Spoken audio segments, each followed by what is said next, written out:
좋아요, 구독.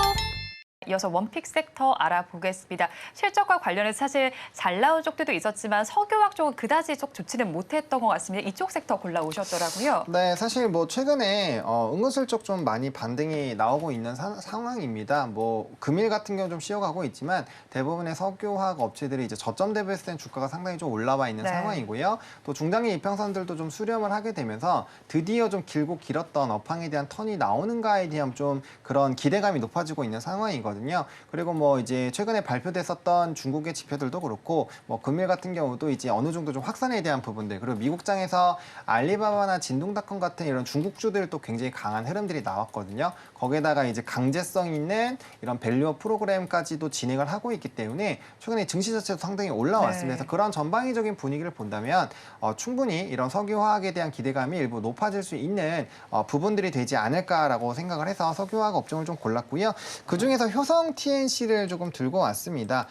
개인적으로 좀 효성 그룹주들이 좀 잘 움직이지 않을까라는 생각에서 좀 골라왔고요. 일단 스판덱스 쪽에서는 뭐 독보적인 시장을 점유를 하고 있는 회사입니다. 그래서 전 세계 1위 점유를 가지고 있는 회사고 관련된 이제 스판덱스에 대한 단가 자체가 높아지게 되면서 수익성 부분이 상당히 많이 회복이 되고 있는 상황이고 이런 흐름들이 시간이 지나면 지날수록 더 좋아지지 않을까라는 평가를 받고 있습니다. 그래서 업종에 대한 실적 턴어라운드에 대한 부분들이 기대가 되고 있고요. 또 원자재 가격대에 대한 조정들이 나왔기 때문에 제품에 대한 원가 마진이 좀 떨어지게 되면서 거기에 따른 이제 스프레드가 확대가 되는 부분으로 보시면 좋을 것 같습니다. 그리고 소규모 업체들 가동률이 반등을 하는 것이 굉장히 중요하거든요. 불황기에 이제 소규모 업체들이 먼저 가동률을 늘리면 그게 업황에 대한 흐름들이 이제 저물고 다시 좀 좋아지는 방향으로 시선이 부각이 되게 되는데 그쪽에서 지금 이 가동률 자체가 상당히 많이 올라와 주고 있습니다. 그래서 기대감이 높아지고 있다라고 보시면 좋을 것 같고요. 전반적으로 이제 석유화학 업체들 같은 경우는 이런 수요단의 확대가 되면 거기에서 강세 기조들이 나오기 때문에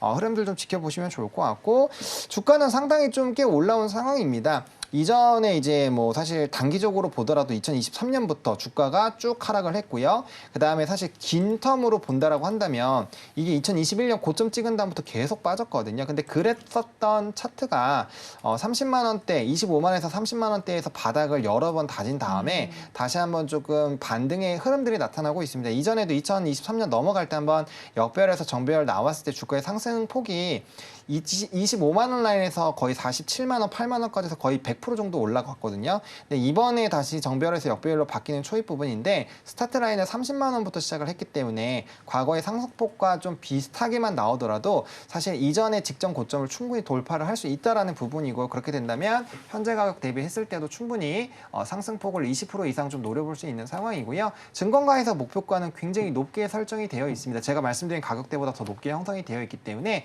턴어라운드에 따른 기대감들 여전히 가져보시면 좋을 것 같고요. 제 1차적인 목표가는 43만 5천 원 라인 보고 있고요. 매수는 37만 5천 원에서 40만 원, 손절 라인은 32만 5천 원 제시드리겠습니다. 네, 원픽 종목 효성 TNC 알아봤습니다. 이어서 대표님의 섹터도 알아보겠습니다. 이제 AI 하면 이제 소프트웨어 쪽에도 관심을 가져봐야 하는 만큼 그쪽 섹터 골라오셨더라고요. 네, 최근에 주가 좀 많이 오르긴 했어요. 한동안 강세를 보였다가 꽤 긴 시간 조정을 받았습니다. 뭐 긴 시간이라고 해봐야 한 3개월 정도인데 그리고 다시 이제 상승 흐름을 타고 있는 그런 형태죠. 그 중에서 국내 어떤 소프트웨어 쪽에서 보면 2023년도 초에 로봇이랑 AI 소프트웨어 관련주들이 급등을 했을 때 갔던 종목들 대부분 지금 보면 좀 힘을 못 쓰는 그런 상황이거든요. 그런데 유일하게 지금 신고가를 갱신하면서 대장의 노릇을 하고 있는 종목이 하나 있습니다. 바로 폴라리스 오피스라는 그런 종목이고요.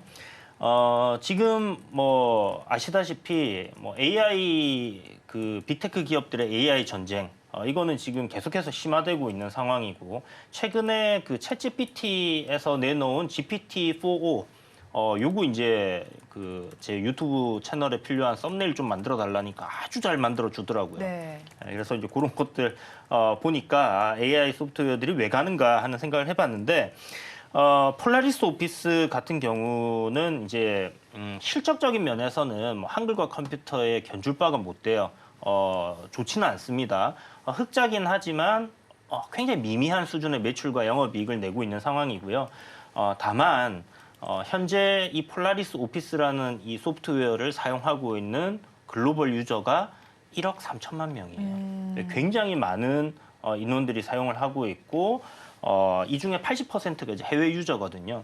최근에 이제 급등을 할 때 나왔던 이슈가 맥 OS에 이제 네. 탑재를 하게 되고 이게 클라우드 서비스로 연결이 되지 않아도 AI 기능을 쓸 수 있는 그런 프로그램을 이제 런칭을 한다라는 얘기가 있었습니다. 그래서 그런 부분에 더해서 지금 폴라리스 오피스의 테슬라에 이제 그 들어가는 그 소프트웨어 그러니까 약간씩 조금 달라지는 부분은 있겠지만 결국은 폴라리스 오피스의 생성형 AI다 이렇게 보면 좋을 것 같고요. 지금 현재 프로 버전이라고 해서 유료로 결제를 해서 사용할 수 있는 것들이 있거든요.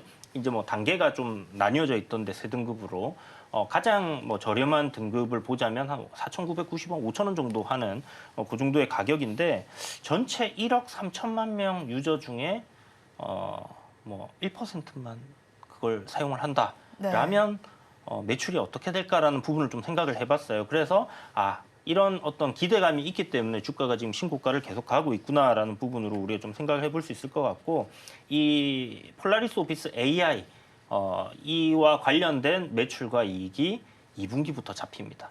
그러니까 실질적으로 이제 어느 정도 이 AI라는 부분을 이 생성형 오피스에다가 접목을 시켜서 매출로 잡히느냐 이게 굉장히 좀 기대감을 크게 불어넣고 있다라고 봐야 될 것 같고요. 실질적으로 이제 마이크로소프트에서 이 AI와 관련된 부분으로 인해 클라우드 매출이 한 30% 급증을 했지 않습니까? 네.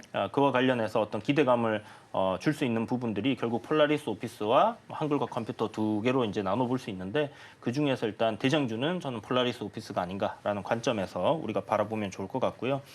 주가는 굉장히 많이 올랐습니다. 2022년도 최저점이 1,010원이었어요. 네. 근데 지금 10,000원이 살짝 한번 넘었으니까 우리가 흔히 얘기하는 템버거죠. 그래서 10배가 오른 종목이긴 하지만 여전히 추세적으로는 우상향 흐름을 보이고 있다라는 부분으로 접근을 하면 되고 제가 왜 템버거 이야기를 드리냐면 생각과 반대로 갈 때 우리 대응을 해야 돼요. 그래서 손절가를 여러분들 잘 지키시라는 관점에서 이 이야기를 드렸다는 거 참고하시고요. 매수가는 오늘 종가 금요일이기 때문에 종가까지 좀 기다려 보셨다가 사시면 좋을 것 같고 급등해 버리면 다른 종목 사시면 좋을 것 같습니다. 효성 TNC 같은 거 이런 거 사시면 될 것 같고요. 네. 일단 목표가 11,000원인데 한 5% 정도 전고점이 1,500원입니다. 이 정도 왔을 때 비중 절반 정리하시고 11,000원 목표가 끌고 가시는 전략 전해드리겠고요. 손절가는 9,240원. 이것만 잘 지키시면 될 것 같습니다.